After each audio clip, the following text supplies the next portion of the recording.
Olá, hoje vamos tratar de República Velha. República Velha, como que a gente pode situar aí essa República Velha na história do Brasil? Nós tivemos no século XIX até 1889, o Brasil foi uma monarquia. O último imperador que governou o Brasil era o Pedro II. E a monarquia deixou de existir no dia 15 de novembro de 1889. O imperador Pedro II, já um senhor idoso para a época, ele teve a oposição ao seu governo da Igreja Católica, naquele momento, dos cafeicultores do Vale do Paraíba, naquele momento, também da maçonaria, naquele momento.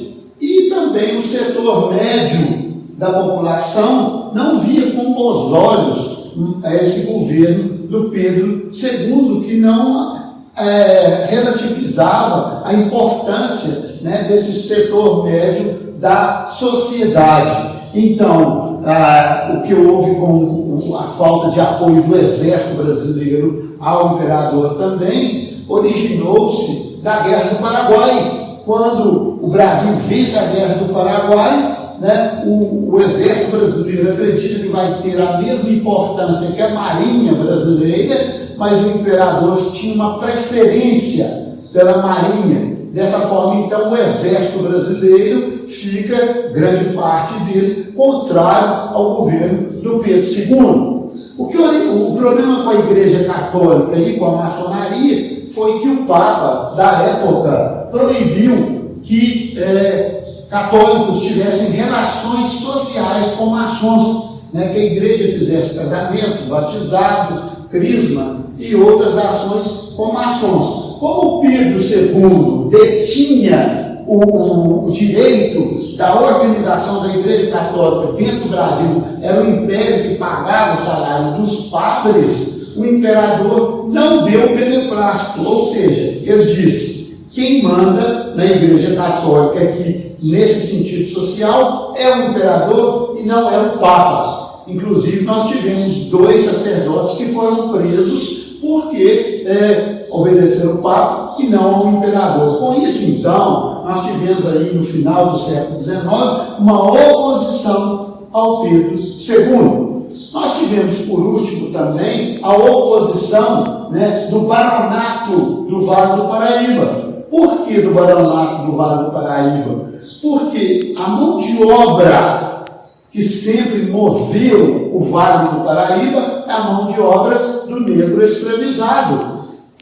Em maio de 1888, no dia 13 de maio de 1888, a filha do Pedro II, a princesa Isabel, vai assinar a Lei Áurea. Ela vai, então, dar liberdade aos escravizados e vai tirar a mão de obra dos cafeicultores sem ressarcir, sem pagar os cafeicultores aquele escravo que era uma propriedade dele. Então, veja você que o imperador perde o apoio do exército brasileiro, perde o apoio da Igreja Católica, perde o apoio dos cafeicultores, que eram a sustentação política do imperador. Dessa forma, então, o Império Brasileiro vai cair no dia 15 de novembro de 1889 e vai iniciar o quê? A República Velha. Essa República Velha, você vai encontrar também nos vestibulares e nos livros com República Oligárquica. O que é oligarquia? Poder na mão de poucos. República do Café com Leite. Por que café com leite? Minas produzia café e leite. São Paulo produzia café. Como os presidentes desse período sempre eram de Minas ou de São Paulo, República do Café com Leite. E também República dos Coronéis. Porque aquele mandatário no interior, aquele que era o rico e que dominava, tinha um poder de mando, era chamado de coronel. Então era uma República dos Coronéis. Vamos lá. Quando que inicia a República Velha? a proclamação da República, em 1889. E esse período vai mudar de nome na história em 1930, quando então Getúlio Vargas vai dar um golpe de Estado, vai tirar os cafeicultores do poder. Vamos lá. Qual é o contexto histórico dessa República Velha? Antes de se tornar república, pela primeira vez em sua história, o Brasil era governado por uma monarquia parlamentar. O imperador era quem? Dom Pedro II. Se for perguntado para você no Enem e tiver uma foto, e nessa foto o senhor for de cabelos brancos como eu e barba branca, é o Pedro II. Por quê? Porque o seu pai, o Pedro I, morreu novo, com 36 anos. Então não tem foto dele, nenhum quadro com ele de cabelos brancos. Então, para te ajudar no Enem, se é um imperador de cabelos brancos e barbas brancas, é o Pedro II que morreu idoso.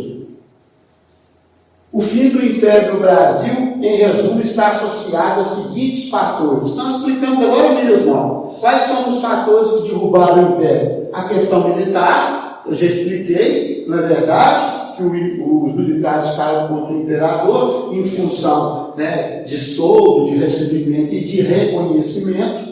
A questão religiosa, né, em função, né, do documento que o Papa proibia relações com a maçonaria e o imperador não respeitou, e a questão abolicionista, né, onde então retirou a mão de obra dos barões do café e eles pararam de apoiar, na verdade, o Pedro II. O início da República Velha no Brasil teve seu início no dia 15 de novembro de 1889, que foi um golpe dado pelo Exército. Quem desbancou o Pedro II foi o Exército Brasileiro. Quem que era o líder do Exército naquele momento? O Marechal Deodoro da Fonseca. A diferença entre general e marechal é porque o marechal é alguém que já participou de uma guerra. Então, se alguém for chamado de marechal, tenha na sua mente que ele já participou de alguma guerra. Então, o Marechal Deodoro da Fonseca iniciou esse processo, ele que deu golpe de Estado para implantar aqui a República. Então, Pedro II, que estava em Petrópolis no dia do golpe, né, recebeu no dia seguinte um documento do novo governo, né, em síntese, o que aconteceu? Derrubou o Pedro II, deu para ele 24 horas para ele sair do país com sua família toda. E o Pedro II vai para a Europa, junto com a dona Teresa Cristina, né, sua esposa, a princesa Isabel, sua filha, o conde D, seu genro, os netos, né, e eles vão embora para a Europa. A dona Teresa Cristina vai morrer menos de um mês depois, na cidade do Porto, e Dom Pedro II vai morrer 2 anos depois em Paris, na França. Nunca mais nós vamos ter monarquia no Brasil. E aí agora nós vamos lá para o período da República. Durante a República, o Brasil foi governado por presidentes militares e civis. Prestem atenção quem for fazer, né? A República Velha começa em 1889 e vai até 1930. Os 2 presidentes que iniciaram a República no Brasil eram militares. Então, eles ficaram de 1889 a 1894. Como eles eram oficiais do Exército, eles tinham espada. Então, é chamada República da Espada, o início da República Velha, com Deodoro da Fonseca e Floriano Peixoto. Depois vão ser os fazendeiros, mas os que iniciaram foram 2 militares. República da Espada está associada ao governo de presidentes militares, os 2 primeiros mandatários. República oligárquica está associada ao governo do presidente civil. Quem é civil? Quem não é militar. Eram os fazendeiros. Raciocínio com o professor. Qual era a economia que movia o Brasil no governo de Pedro II e na República Velha? O café. O café que movia o Brasil. O Brasil vivia para o café e o café sustentava o Brasil.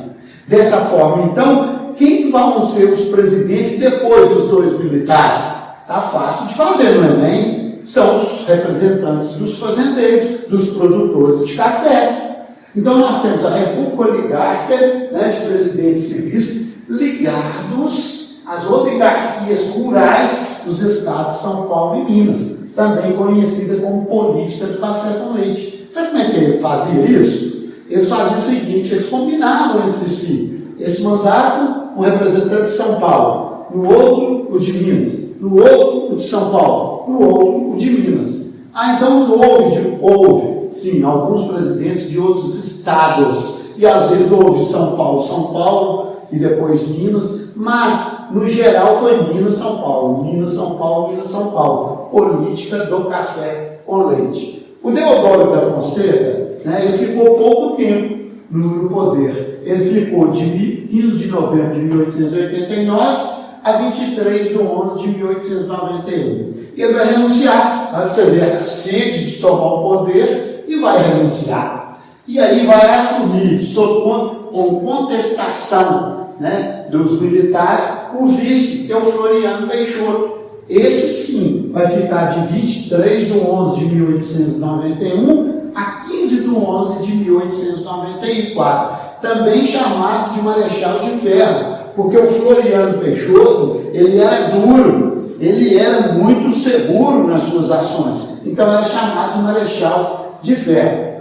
Bom, em 1898 vai ser inaugurada a política, né, dos governadores. Agora você veja que o presidente é Campos Salles, um grande fazendeiro de São Paulo, representa os cafeicultores. O que foi a política dos governadores na República Velha? Olha que interessante. O presidente apoiava tudo o que acontecia nos estados. Tudo que o governador fizesse, o presidente apoiava. Em contrapartida, todas as leis que o presidente mandava para serem promulgadas, os governadores apoiavam. Então é mais um jogo, uma troca de interesse entre governadores e o presidente da República. Foi inaugurada no governo Campos Salles e funcionava da seguinte forma: o presidente dava suporte aos candidatos aliados nas eleições estaduais, os governadores, por sua vez, apoiavam o indicado da aliança nas eleições presidenciais, um apoiando o que o outro resolvia. Dessa forma, então, né, o esquema também contava com o apoio dos coronéis, coronelismo, fazendo uso do seu poder sobre o eleitorado regional municipal. Então, vamos dizer que Arcos, naquela época, né, tivesse um coronel, o fazendeiro mais rico. É ele que trocava delegado, trocava juiz, trocava o padre, e tinha um monte de afiliados. Então, ele dominava a região, né? É o chamado coronelismo. Ninguém ia contra o coronel. E o coronel, então, às vezes, falava que o filho dele ia ser deputado, ou sobrinho, ou afilhado, e aquilo acontecia. Porque, caso contrário, o poder todo se movia contra aquele que era insurgente, que não obedecia às regras do jogo. Os principais partidos políticos, naquela época, pessoal, não tinha partido nacional como tem hoje. O partido era estadual. Então tinha o Partido Republicano Mineiro e o Partido Republicano Paulista. Dessa forma, então, nós girávamos em torno desses dois partidos estaduais. Nós precisamos abrir um parêntese aqui para falar de um acontecimento em 1922 em São Paulo. O que aconteceu? A música, naquela época, era aquela música tradicional. As valsas vienenses, as quadrilhas francesas, a música portuguesa. A literatura era aquela literatura tradicional, romanceada. A pintura, aquela pintura lá ainda da Idade Média, com aquele senhor fazendo a corte para a moça, não é verdade? A literatura, a pintura, era tudo isso. Os intelectuais de São Paulo se reuniram e falaram assim: gente, a cultura do Brasil tem que ter a cara do Brasil. E aí, eles jogaram tudo pro alto. E aí, a partir desse momento, o que aconteceu? Qual que era a música que estava surgindo, que era o retrato do Brasil? O samba. E o samba, então, passa a ser aceito nas rodas sociais como uma coisa genuína e brasileira. A pintura, Tarsila do Amaral passa a pintar o brasileiro, a mulata, o negro, o cerrado, o nordeste. E aí, gente, a literatura brasileira passa a contar a história do Brasil. Então, nós temos, através da Semana de Arte Moderna, uma assimilação e uma aceitação da cultura brasileira. Não é fácil, né, gente? Eles não levantaram de manhã e falaram assim, vamos fazer Semana de Arte Moderna. Lógico que houve contestação, o Heitor Vilas-Lobo, que era um grande músico, foi vaiado naquele momento, mas aquilo modificou a cultura brasileira. Ocorreu em 1922 na cidade de São Paulo. Objetivo: propor uma nova interpretação, uma renovação das artes, valorizando a cultura brasileira. Uma curiosidade, foi depois de 22 que o tocador de violão foi aceito nas festas, nos bailes, porque até então quem tocava violão era o malandro, porque se ele tocava violão ele não trabalhava, então falavam que ele era malandro. A partir daí, quem toca violão passou a ser como músico reconhecido, né, dentro da sua arte. Então a Semana de Arte Moderna foi muito interessante para a renovação do Brasil. Então nós temos aqui no setor político, né, o Brasil deixa de ser governado por uma monarquia, rei, e passa a ser governado por um regime republicano, presidente. O Brasil ganha uma nova Constituição. Evidente, né, gente? Era monarquia, era uma Constituição de regime monárquico. Agora nós temos uma Constituição republicana, onde o poder vai ser dividido, agora é dividido, executivo, legislativo e judiciário. Aliás, o brasileiro não aprende nunca isso, que executivo executa as leis, o legislativo faz as leis e o judiciário fiscaliza todos. Muita gente confunde, acha, por exemplo, que vereador vai fazer praça, vai fazer... Não, ele faz leis. Quem executa o dinheiro, o orçamento, é o executivo. No município, prefeito. No estado, governador. No Brasil todo, o presidente da República. Esse é o executivo. Legislativo municipal, Câmara dos Vereadores. Legislativo estadual, Assembleia Legislativa. Legislativo federal. Câmara Federal, deputados federais e Senado. É preciso aprender isso é cobrado no Enem. Bom, o Brasil, né, vai ganhar uma nova bandeira, que é a atual bandeira, ela tem inspiração positivista, né, ordem e progresso. Ocorre o fim das relações entre a igreja e o Estado. O aluno também confunde isso, confunde o Enem. O Estado brasileiro é laico. O que quer dizer laico? O Estado, o governo não tem religião, ele não pode ter religião. Ele aceita todas as religiões. Então você não pode ter uma autoridade pregando uma religião enquanto está eleito. Não, o Estado é laico, justamente para dar liberdade a todas as religiões. E a Constituição de 1891, ela tem alguns itens que é importante dizer. A forma do governo é república, não é mais monarquia. O sistema de governo é presidencialista, não é parlamentarista, não tem primeiro-ministro, né? O presidente, ele que é o executivo. O regime de governo é democracia. O que é democracia, gente? É a opinião, é o que o povo quer, povo. O que quer dizer? O povo que elege, o povo que tira, o povo que põe. Né? Então, democracia sugere a vontade do povo. A forma de Estado, federalismo, isso copiou dos Estados Unidos. São vários estados, Estados Unidos, Bahia, São Paulo, tudo, formando uma nação. Os três poderes, nós já explicamos, legislativo, judiciário e executivo. Estado laico. E o voto universal aberto.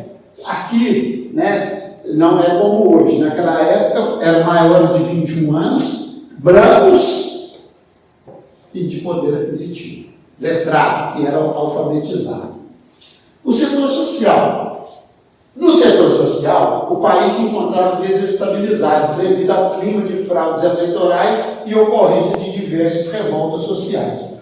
Quando fala que passou de monarquia para república, tem-se a impressão que resolveu tudo. Não, não resolveu nada. Continua um problema sério no Brasil, né? A divisão de renda horrível. Nunca, gente, o Brasil é o único país do mundo que nunca favoreceu a posse de terra para aqueles menos favorecidos. Em 1850, quando criou a lei de terras, só podia ter terra quem era rico, branco, católico. Hoje nós temos imensidão de terra improdutiva, ainda oriunda desse sistema latifundiário perverso, que não tem democracia nesse sistema, né? É preciso que a terra produza.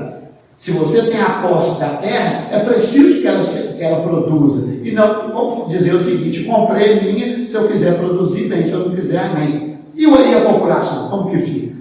Bom, nesse sentido, então, nós temos aqui, né, o federalismo, a posse de terra dentro da Constituição, o Estado laico, o voto universal, não é verdade? A definição do Estado laico, né, que o Estado não pode ter religião, são todas, né, e as fraudes eleitorais. Gente, naquela época, olha para você ver, o coronel reuniu o pessoal lá no curral da fazenda dele, e falava assim: oi, pessoal, eu vou desenhar aqui o nome que você tem que desenhar lá na hora de votar. E mandava os capangas juntos. Então, o sujeito ia votar lá, o voto era aberto, não tinha aquele fechado, não. Ele escrevia lá. Se ele não escrevesse o que o coronel mandou, ou ele era morto ou tomava uma tunda. Então, o voto é chamado voto de curral, voto de cabresto, porque o cara é conduzido, ele não tem vontade própria. É o que o coronel quer. Bom, no setor econômico, o Brasil firma-se como um grande produtor e exportador de café. Bacana, bacana. Só que tem um problema. Quando você fica na dependência de um único produto, se ele tiver em cotação boa no exterior, o país está bem. E se não estiver? E a crise de 29? A queda da Bolsa de Valores de 29? Que o mundo quebrou? Quebrou o café também. Olha para você ver que 29 está perto de 30. Quando acaba a República Velha. E esse vencilhamento foi uma política que foi tentada, através de Rui Barbosa, no início, o seguinte: nós não tínhamos indústria. Então o que o governo pensou? Não, vamos fazer o seguinte, vamos criar dinheiro para o povo fazer indústria, né? A gente empresta dinheiro. Só que o povo brasileiro é muito malandrinho, você entendeu? Chama encilhamento, porque quando você vai ter uma corrida de cavalo, você tem que arriar o cavalo. Muita gente fala encilhar. Parecia uma corrida de cavalo, todo mundo pegando dinheiro, pegando dinheiro, pegando dinheiro. Será que isso originou a indústria? Não! O povo pegou dinheiro, comprou fazenda, comprou casa, comprou um monte de coisa, mas a indústria mesmo não surgiu e nós estamos devendo aquele dinheiro que foi proposto para o encilhamento. Política econômica criada pelo governo com o objetivo de promover o crescimento econômico do Brasil por meio de concessão de crédito a empresas nacionais. O plano não obteve sucesso, foi um fracasso. Fraudes e criação de empresas fantasmas. Vamos já finalizando a nossa aula. Falar aqui também os cafeicultores que não eram bobos nem nada, chamaram o presidente da República lá em Taubaté, uma cidade paulista, e falaram com o presidente: olha, o senhor não pode deixar o café ter tanta alta e baixa, não. O senhor vai ter que manter o preço da saca de café. Olha para você ver como o poder de mando dos cafeicultores naquela época. Então, lá na cidade de Taubaté, foi feito o Convênio de Taubaté, que foi uma política econômica criada pelo governo federal para apoiar os cafeicultores do seu país em virtude da crise de 29.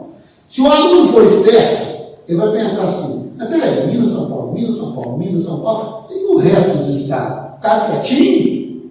Não! Revoltas, revoltas, revoltas. Em 1930 eles vão dar o troco ao apoiar não um de Minas nem de São Paulo, mas um do Rio Grande do Sul. Qual era o nome dele? Getúlio Vargas. O coronelismo que nós já falamos, né, é o tipo de ação política oriunda do meio rural organizada a partir da troca de favor. Eu ajudo o coronel, eu voto em quem o coronel quiser, mas ele me dá um botina. Ele é padrinho, meu filho, se eu precisar de médico, ele me socorre. Ele arruma emprego para o meu filho. Será que isso acabou, gente? Vamos refletir. Será que o coronelismo acabou ou ele adaptou-se ao século XXI? E uma política local para obtenção de votos. Quer dizer, o político compra o voto. Né? Mudou, gente? Vamos refletir. E para fechar, né, nós vamos ver que essa forma de governar o Brasil, que vai de 1889 até 1930, vai sucumbir. O povo cansou, o povo foi exaurido, o povo não queria aquilo mais, queria um Brasil que contemplasse do Amazonas ao Rio Grande do Sul, do Rio Grande do Norte ao Mato Grosso, e não Minas, São Paulo, Minas, São Paulo. Quem que vai fazer isso? É um político rio-grandense, foi até ministro desses presidentes aí da República Velha, mas ele vai dar um golpe com apoio de Minas Gerais, e depois nós vamos explicar por quê, né? E vai tirar do poder os coronéis, e no Brasil vai começar uma nova era de industrialização através do Getúlio Vargas, que coloca o fim na República Velha e marca o início da era.